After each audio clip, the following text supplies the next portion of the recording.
Hola, yo soy Natalia Cabrera Parada y esto es Aquí América, el programa de France 24 para revisar en profundidad las noticias y las historias de nuestro continente. Y esto es lo que vamos a ver hoy. Más de 13 millones de ecuatorianos están llamados a las urnas este domingo para elegir a su presidente, entre la correísta Luisa González y el empresario Daniel Noboa. Unos comicios extraordinarios y anticipados que están marcados por la violencia política tras el asesinato de uno de los candidatos presidenciales, Fernando Villavicencio, y por una crisis de inseguridad y en las cárceles, desde donde operan bandas de narcotraficantes. Y Guatemala vive las protestas más grandes de su historia reciente. El país está paralizado desde el 2 de octubre en defensa de la democracia. Los ciudadanos exigen la renuncia de la fiscal general Consuelo Porras por sus acciones para impedir que el presidente electo Bernardo Arévalo tome posesión de su cargo. Y alrededor de 600.000 empleos se ven amenazados en Bolivia por el contrabando. En la frontera con Perú, las Fuerzas Armadas no dan abasto para controlar el tráfico ilegal de mercancías, que mueve alrededor de $3.000 millones al año. Y vamos de inmediato a Ecuador para nuestra historia principal. 13 de los 18 millones de ciudadanos están llamados a elegir presidente entre la izquierdista Luisa González, heredera del capital político de Rafael Correa y quien gobernó durante 10 años el país, y el empresario bananero Daniel Noboa, que se define a sí mismo como independiente. En las calles, los ciudadanos tienen pocas expectativas por este proceso electoral anticipado que se da en medio de una crisis de violencia, inseguridad y corrupción que atraviesa a todos los niveles del Estado. Escuchemos lo que dijeron los ciudadanos al equipo en terreno de France 24. No tengo muchas expectativas, básicamente la posición política que yo tengo no está regada a ninguno de los dos candidatos. No tengo ninguna expectativa, eso sí, muy contento de que el proceso democrático se siga dando en el país, que gane el que el pueblo considere que es el mejor candidato. Porque aquí no se respeta el voto popular, aquí en el Ecuador. Aquí tenemos un Congreso prácticamente nulo, no funciona. Entonces, mi preocupación del día 15 de octubre es la siguiente. Quisiera de que aquí en el país sea un día histórico, que sea un día de paz, de sonrisa, de alegría. Ese es el anhelo de mi persona, que este país quiero que surja como lo era hace una década ganada de aquel presidente. Quien resulte electo gobernará únicamente durante 1 año y medio, hasta mayo de 2025, cuando debía terminar el mandato del actual presidente Guillermo Lasso. En ese momento habrá nuevas elecciones. Recordemos que estos comicios anticipados fueron convocados luego de que Lasso disolviera la Asamblea en medio de una pugna con los legisladores que adelantaban un juicio político con miras a su destitución por presunta malversación en un caso conocido como muerte cruzada. Así lo anunciaba. Yo los acuso de haber abandonado su rol de legisladores. Ustedes ahora son antilegisladores de esta república, porque ustedes no crean leyes, sino que las destruyen. La crisis política es solo una de las aristas que marcan estos comicios anticipados. Desde enero a julio de 2023, Ecuador ha registrado alrededor de 3.500 muertes violentas, 19,83 homicidios por cada 100.000 habitantes, según la policía.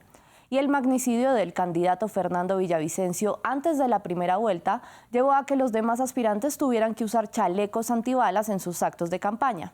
El 6 de octubre, 6 personas acusadas del homicidio de Villavicencio fueron asesinadas en 2 cárceles diferentes, en un hecho que da cuenta de la falta de control estatal de las prisiones.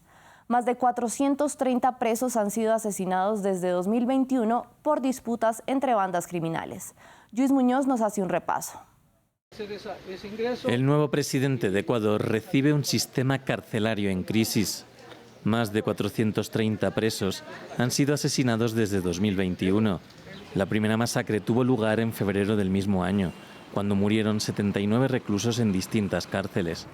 Desde entonces, se han producido otras 13 matanzas en prisiones ecuatorianas, siendo en septiembre de 2021 la mayor, con 119 presos brutalmente asesinados en la penitenciaría del litoral de la ciudad de Guayaquil, donde bandas criminales se disputan las rutas del principal puerto de distribución de cocaína del mundo. Unas cárceles que han sido el preámbulo de la violencia que terminó llegando a las calles, pese a los estados de excepción carcelarios declarados por el presidente Guillermo Lasso. Los terroristas serán derrotados. El anarquismo no tendrá cabida en nuestra sociedad. La fuerza del Estado se sentirá dentro de las cárceles y en las calles. Los expertos ven distintas causas por la violencia carcelaria que ha vivido estos últimos años Ecuador: la ruptura de las alianzas entre grupos criminales, la falta de equipamiento de la policía, la posesión de todo tipo de armas por parte de los reclusos, la sobrepoblación carcelaria con un exceso de más de 3.600 presos o, como indicó el relator especial de las Naciones Unidas sobre la extrema pobreza y los derechos humanos, las desigualdades. No se debería ocultar la necesidad de abordar la creciente sensación de inseguridad, no solo con una respuesta basada en la ley y el orden, sino también con una respuesta basada en los derechos humanos, centrándonos en la lucha contra la pobreza.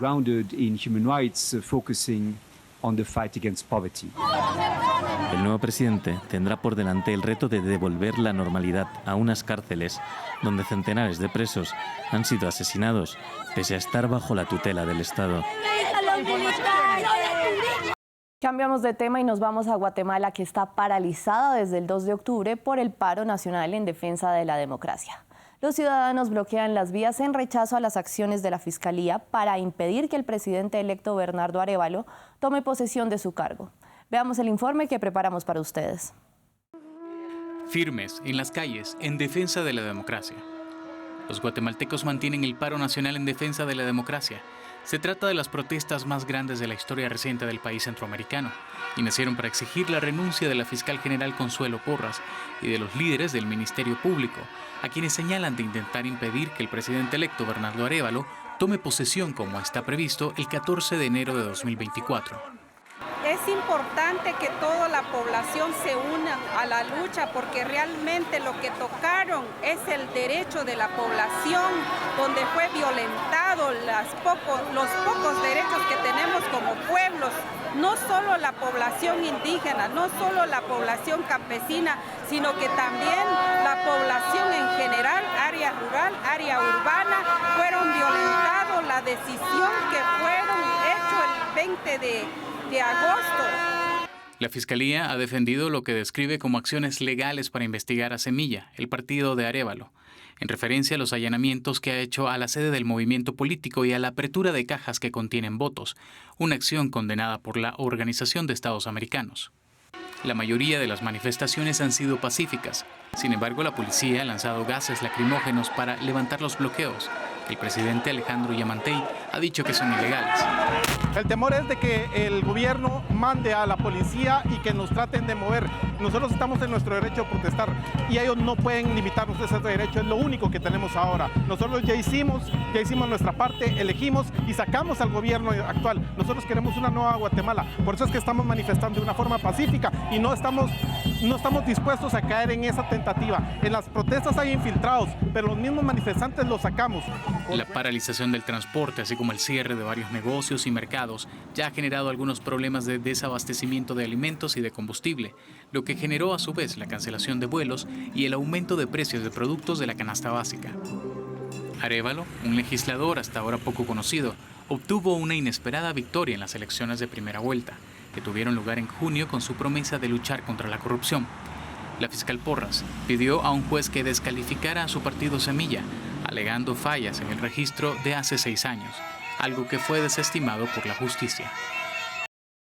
En Venezuela, a menos de 2 semanas de las elecciones primarias en las que la oposición elegirá a un candidato unitario que enfrente a Nicolás Maduro en las presidenciales de 2024, 2 de los principales aspirantes, Enrique Capriles y Freddy Superlano, renunciaron a la contienda. Capriles alegó que tomó la decisión para ceder el espacio a una opción más viable debido a la inhabilitación que se le impuso en 2017, mientras que Superlano anunció que declinaría a favor de Machado, quien también está inhabilitada.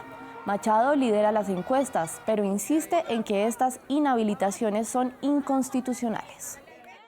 El mundo entero está clarísimo que si va a haber una elección competitiva en Venezuela que sea reconocida, eso incluye que cualquier candidato puede postularse. Y mucho más el que ha escogido, el que ha elegido en una primaria democrática la población. Si no, eso no es una elección, sino eso es una imposición, donde Maduro dice, yo escojo quién se enfrenta a mí. Eso no es concebible ni aceptable en ninguna parte del mundo. Entonces, cambiamos de tema y nos vamos a Bolivia. El contrabando es uno de los flagelos de su economía. Amenaza 600.000 empleos.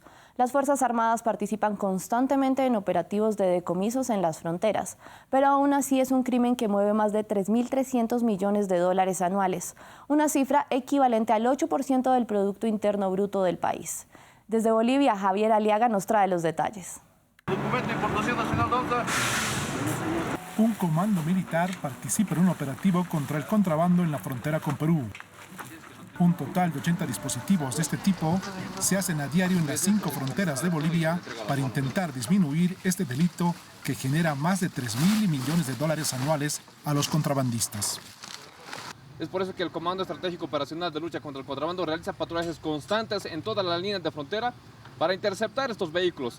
Reitero que hace su ingreso por pases ilegales y se hace la entrega y el comiso de toda la mercadería a instalaciones de la Aduana Nacional.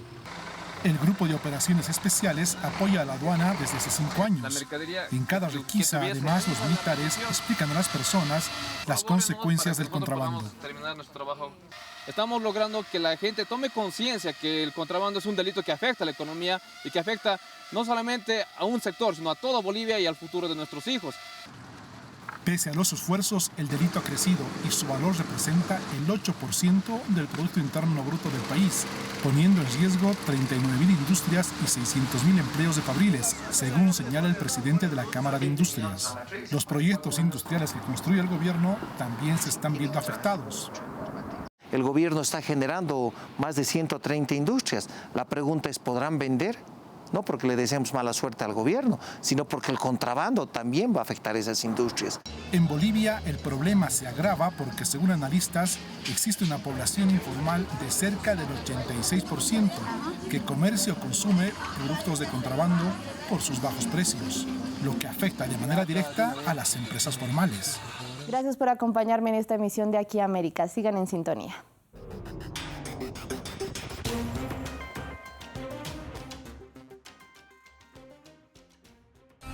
Bienvenidos a Río de Janeiro.